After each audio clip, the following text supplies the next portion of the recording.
Самой престижной номинация считается и потому, что Искандер известен главным образом как великий прозаик, и потому, что в этой номинации по сравнению с другими из года в год участвует наибольшее число претендентов на премию. В этом году в ее лонг-лист вошло 65 авторов, в основном из России. Евгений Попов, председатель жюри премии, вице-президент Русского пен-центра, отметил, что Чкадуа – продолжатель, ученик, но ни в коем случае не подражатель Фазиля Искандера.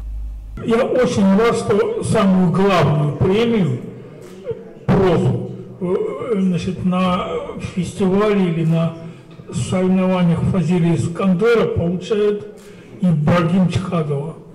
И вот почему. Потому что, как бы вам объяснить, я небольшой теоретик, я скорее эмоции могу свои выдавать. Я все ждал.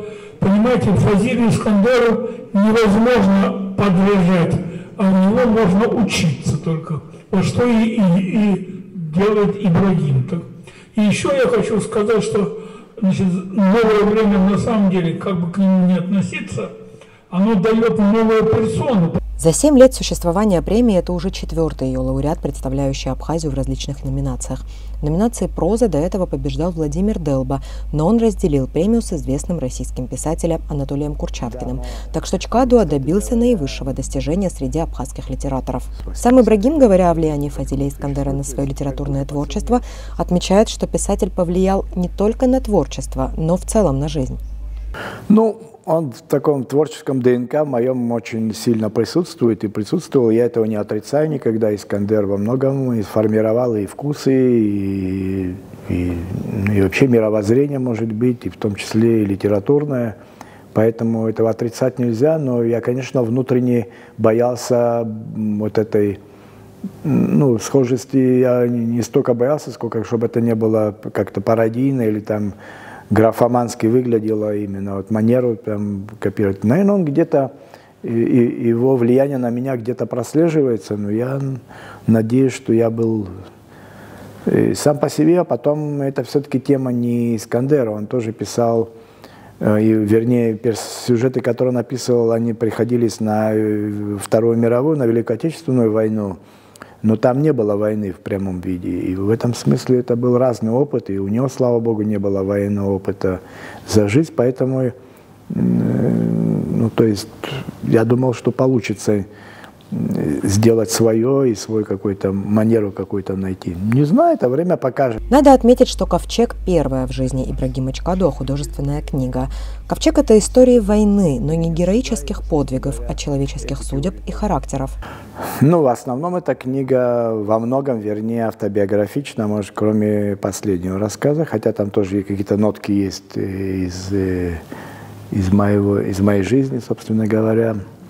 Но они как в виде заметок и каких-то планов, им уже много-много-много лет. Они лежали в таком виде, я думал из них сделать какие-то сценарии, потом, может быть, когда-нибудь удастся снять. Первый рассказ даже и есть в виде сценария. А потом случился ковид, и в этом смысле повезло тем, что появилось много времени свободного, и очень много перечитал, пересмотрел, и заодно свои записи тоже решил их облечь в рассказы, так и получились. Заглавный рассказ книги, давший название всему сборнику, повествует о том, как в августе 92-го Ибрагим по морю покидал Сухум. Хронология вся, и буквально все так было.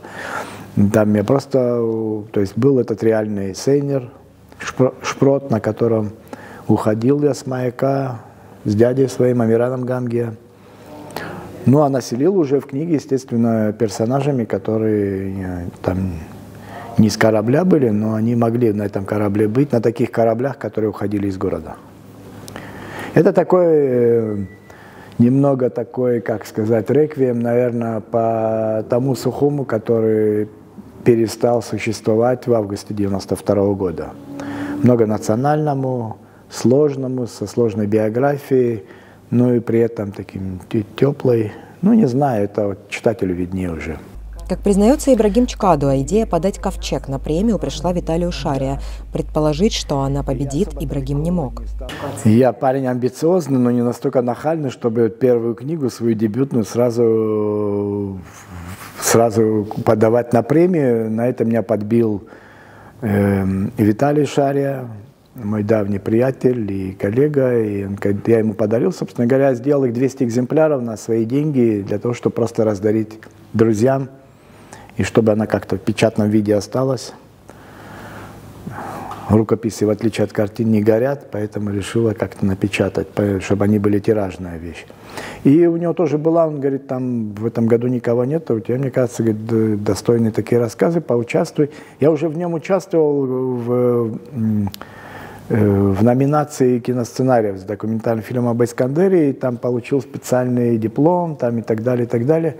Вообще не очень тщеславный, скажу честно, не кокетничая. И поэтому мне так было легко и спокойно отправлять туда. Мне важно было, чтобы тексты прочитали не только здесь, а кто-то там еще в Москве.